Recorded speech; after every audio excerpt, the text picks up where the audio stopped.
বন্ধুগণ, আমি সাধক মোস্তাক মনির, বাংলাদেশ। সকলের প্রতি রইল সালাম। আসসালামু আলাইকুম রহমতুল্লাহি বরকাতুহু। আজকে আমি আপনাদের সম্মুখে একটি অত্যন্ত গুরুত্বপূর্ণ বাস্তবভিত্তিক জীবনধর্মী একটি আলোচনা নিয়ে উপস্থিত হয়েছি, আর সেটি হলো ব্যক্তিজীবন এবং সামষ্টিক জীবন। ব্যক্তিজীবন কাকে বলে এবং তার গুরুত্ব তাৎপর্য, সামষ্টিক জীবন কাকে বলে তার গুরুত্ব তাৎপর্য। তাহলে আসুন প্রথমে আমরা ব্যক্তিজীবন নিয়ে আলোচনা করি। ব্যক্তিজীবন বলতে কী বুঝি? ব্যক্তিগত জীবন বলতে বুঝি যে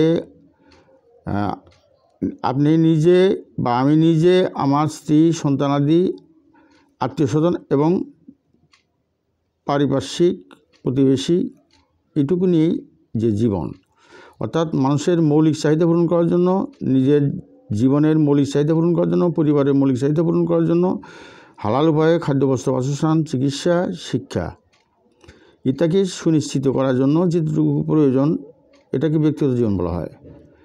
এবং ব্যক্তিগত জীবনে যারা জীবনযাপন করেন তাদের মধ্যে লক্ষ্য করা যায় যে তারা সমাজের সাথে সম্পর্ক কম রাখেন এবং রাষ্ট্র ব্যাপারে কোনো প্রকার নিজের সম্পৃক্ততা কম রাখেন।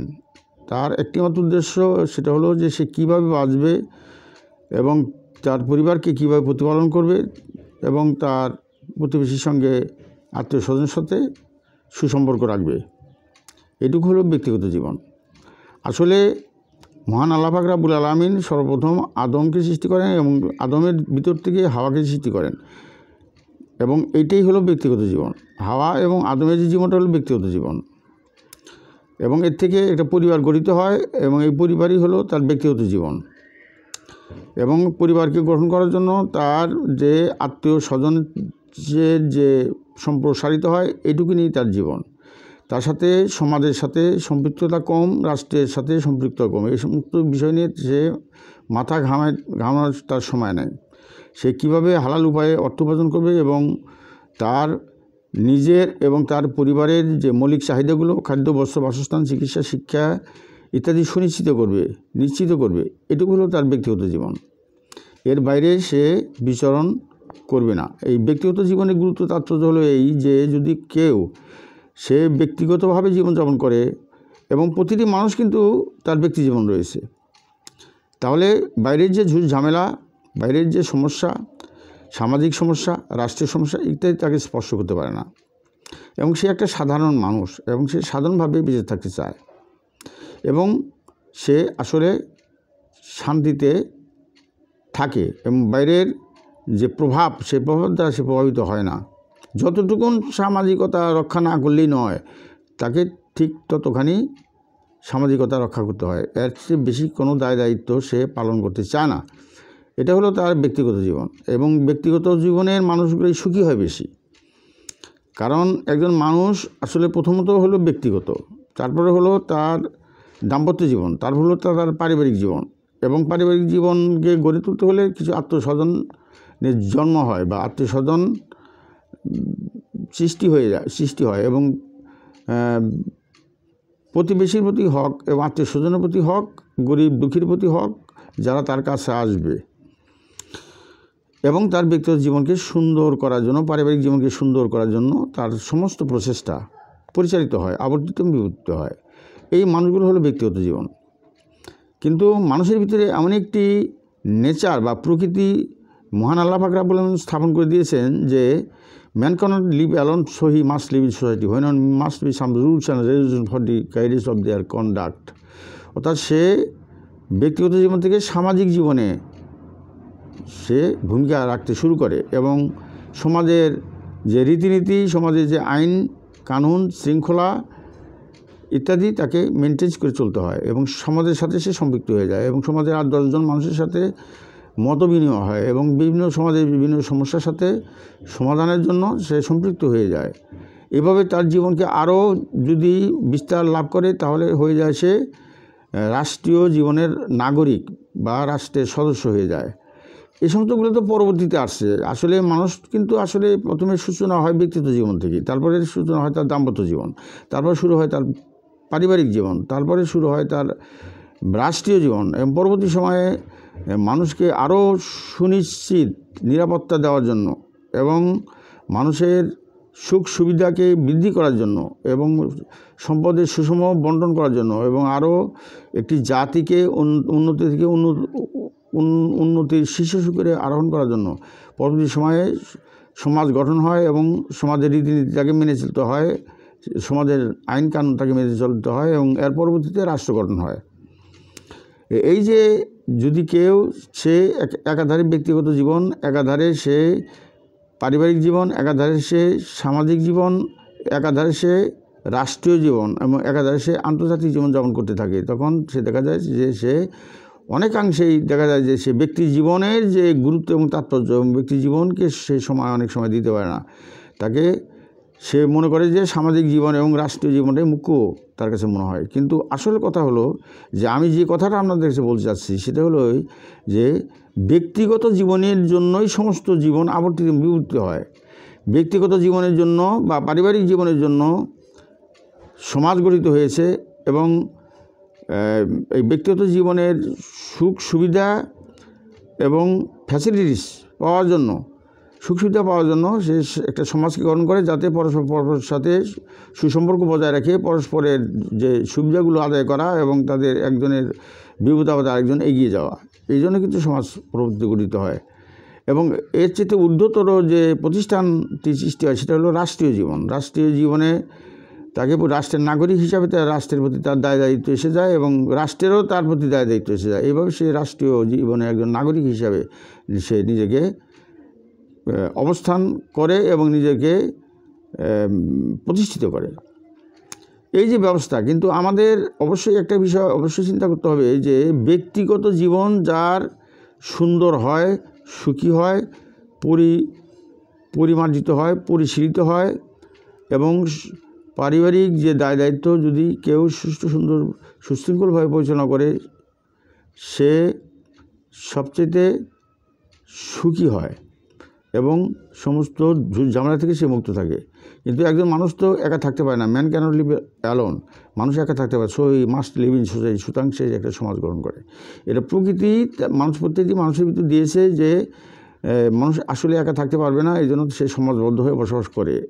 এটার পিছনে প্রধান কারণ হলো যে মানুষ যখন দুর্বল ছিল এবং মানুষের যখন কোনো হাতিয়ার ছিল না, বন জঙ্গলে বসবাস করতো, পাহাড়ের গুহায় বসবাস করতো এবং গাছের সুড়ঙ্গের ভিতরে বসবাস করতো এবং তারা গাছের পাতা দিয়ে সমস্ত অঙ্গপ্রত্যঙ্গকে ঢেকে রাখতো এবং শীত থেকে বাঁচার জন্য সে আস্তে আস্তে ধীরে ধীরে সে আগুন জ্বালাইতে শিখে এবং নিজেকে রক্ষা করার জন্য সে চেষ্টা করে। কিন্তু পরবর্তী সময় দেখা যায় যে যখন হিংস্র জীবজন্তু যখন তাদের উপর আক্রমণ চালানো শুরু করে এবং তেমন তাদেরকে জীবন হানি করার চেষ্টা করে, তখন তারা কি করে ওই অস্ত্র তৈরি করে এবং লোহার ধারালো বর্ম, ছুরি, দা ইত্যাদি তার তৈরি করে বনের হিংস্র জীবজন্তুর সাথে সে যুদ্ধ করে সে টিকে আছে পৃথিবীতে। এবং তারা যুদ্ধ করে টিকে আছে বলেই আজকে আমাদের এই প্রজন্ম টিকে আছে।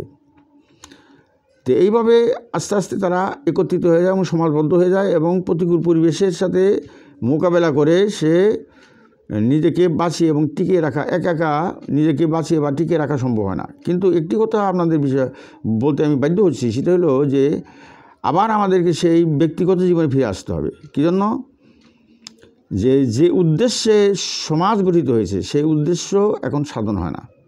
কারণ এখন সমাজ এমনই কলুষিত হয়ে গেছে যে সমাজে কে কার ক্ষতি করতে পারবে, যেখানে সমাজের প্রতিটি মানুষের পরিপূরক, সম্পূরক এবং একে অপর উপর নির্ভরশীল থাকবে, একের সুখে দুঃখে এবং প্রয়োজনে পাশে দাঁড়াবে। তার বিপরীতে বর্তমান যে সমাজ ব্যবস্থায় দেখা যায় যে আমাদের এমনই নৈতিক অবক্ষয় হয়েছে যে একজন মানুষ আরেকজন মানুষের ভালো দেখতে পারে না এবং তার সুখ সুবিধা দেখতে পারে না, তার ভিতরে প্রতিহিংসা সৃষ্টি হয় এবং তাকে ক্ষতি করার চেষ্টা করে এবং ক্ষতি করার যে একজন আরেকজনকে ক্ষতি করার, একজন আরেকজনকে ধ্বংস করার এবং একজন মানুষকে তার সমস্যাগুলোকে আরও চাপিয়ে দেওয়ার এবং ধ্বংস করার এবং নিঃশেষ করে দেওয়ার জন্য যে সে কী করে, সে সবসময় চেষ্টা করে। এই যে একটা অপসংস্কৃতি, একজন মানুষ যদি ভালো চলে তার ভিতরে প্রতিহিংসা সৃষ্টি হয়, একজন মানুষ যদি খারাপ চলে তাকে উপহাস করা হয়। তো এইভাবে দেখা যায় যে সমাজে একজন মানুষ একজন মানুষের পাশে দাঁড়ায় না। এখন আপনি দেখেন যে শহর হোক অথবা গ্রামে হোক, যেখানে থাকুক না কেন, সেখানে প্রত্যেকটা মানুষ নিজেকে রিজার্ভ করে রাখার চেষ্টা করে। কেন রাখতে চেষ্টা করে? কারণ মানুষের স্বভাব পরিবর্তন হয়ে গেছে। মানুষের ভালো দেখতে পারে না। এইভাবে আমাদের যে সমাজ কলুষিত হয়ে গেছে, এবং এই কলুষিত সমাজ থেকে থাকার সাথে নিজে একা জীবনযাপন করা অত্যন্ত প্রয়োজন। তবে একটি প্রবাদ আছে যে মানুষ একা একা থাকে, হয় সে দেবতা অথবা সে শয়তান। কিন্তু একা না থাকলে তো তার যে নিজেকে গঠন করবে সমাজের, সে কলুষিত মানুষগুলোর সংস্পর্শে গেলে সে নিজেও কলুষিত হয়ে যাবে। কাজেই নিজের যে পরিশুদ্ধতাকে বজায় রাখার জন্য, নিজের যে নৈতিকতাকে বজায় রাখার জন্য, নিজের যে আদর্শকে টিকিয়ে রাখার জন্য তাকে সেই দুষ্ট মানুষের থেকে, আজে বাজে মানুষ থেকে তাকে অবশ্যই নিজেকে রিজার্ভ করতে হবে, অর্থাৎ নিজেকে গুটিয়ে নিতে হবে, নইলে পরে সে তাদের মতোই কলুষিত হয়ে যাবে। এর পরবর্তী সময় আসেন আপনার রাষ্ট্রীয় জীবন ব্যবস্থা। যে কারণে রাষ্ট্র ব্যবস্থা গ্রহণ করা হয়েছে সেটা হলো, প্রধান কারণ হলো দুষ্টের দমন, শিষ্টের পালন এবং সম্পদের সুষম বন্টন। আপনি তাকিয়ে দেখেন, বিভিন্ন দেশের দিকে তাকিয়ে দেখেন যে রাষ্ট্র কিন্তু আমাদেরকে সম্পদের সুষম বন্টন দিচ্ছে না। রাষ্ট্র কিন্তু আমাদের জীবনের নিরাপত্তা, যেটুকু নিরাপত্তা দরকার সেটা আমাদের দিচ্ছে না। যে সুবিচার পাওয়া দরকার সেই সুবিচার থেকে বঞ্চিত হয়ে যাচ্ছে মানুষ। সুতরাং এই জন্য সমাজ ভেঙে যাবে, রাষ্ট্র ভেঙে যাবে, এবং কি হবে, প্রতিটি মানুষ তার আবার সেই ব্যক্তিগত জীবনে ফিরে যাবে। তো আমি এটাকে প্রত্যাশা করি যে আমাদের যে সমাজ ব্যবস্থা এটা পরিবর্তন হোক, আমাদের যে রাষ্ট্র ব্যবস্থা এগুলো পরিবর্তন হোক, এবং একটি সুন্দর একটা সমাজ ব্যবস্থা এবং রাষ্ট্র ব্যবস্থা গঠিত হোক, এবং সেই সুন্দর সুষ্ঠু সাবলীল সমাজ ব্যবস্থা এবং রাষ্ট্র ব্যবস্থায় যেন প্রতিটি মানুষের যেন জানমালের সুরক্ষা প্রদান করতে পারে এবং হয়, প্রতিষ্ঠিত হয়, এবং জানমাল ইজ্জতের যেন হেফাজত থাকে, এবং সম্পদের সুষম বন্টন হয়, এবং সম্পদ যেন লুণ্ঠন না হয়, রাষ্ট্রীয় সম্পত্তি যেন লুণ্ঠন না হয়, এবং জনগণের সম্পত্তির উপর যেন আঘাত না আসে, জনগণের যেন সেই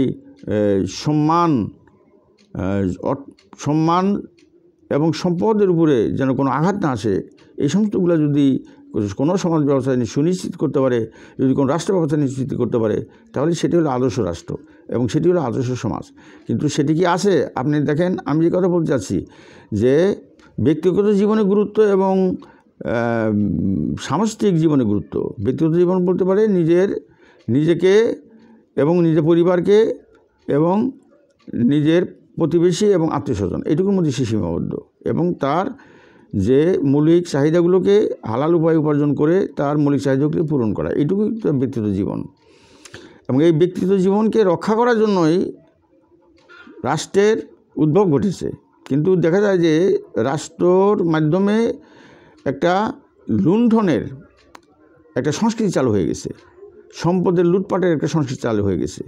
সে যেই হোক না কেন, সে যেই আসুক না কেন, এই সংস্কৃতির বিরুদ্ধে আমাদের যে পর্যন্ত নৈতিক অবক্ষয় থেকে আমরা মুক্তি না করতে না পারবো, যতক্ষণ পর্যন্ত আমরা আমাদের চরিত্রকে সংশোধন না করতে পারবো, এবং যতক্ষণ পর্যন্ত আমরা ভালো মানুষ না হইতে পারবো, যতক্ষণ পর্যন্ত আমরা নৈতিক গুণাবলী সম্পন্ন মানুষ হইতে না পারবো, সে পর্যন্ত কোনো রাষ্ট্রই মানুষের হেফাজত করতে পারবে না।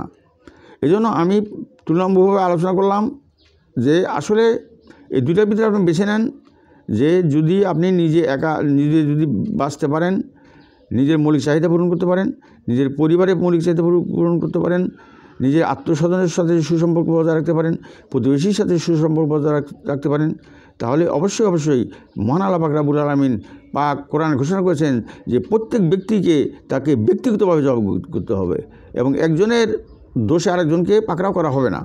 তাই যদি হয়ে থাকে তাহলে ব্যক্তিগতভাবে জীবনযাপন করাটাই উত্তম বলে আমি মনে করি। এই ব্যাপারে আপনাদের মতামত সম্পর্কে আমাকে কমেন্টসে জানাবেন। ওয়াকে দানানি আলহামদুলিল্লাহ রাব্বুল আলামিন। আসসালামু আলাইকুম রহমতুল্লাহি ওয়া বারাকাতুহু।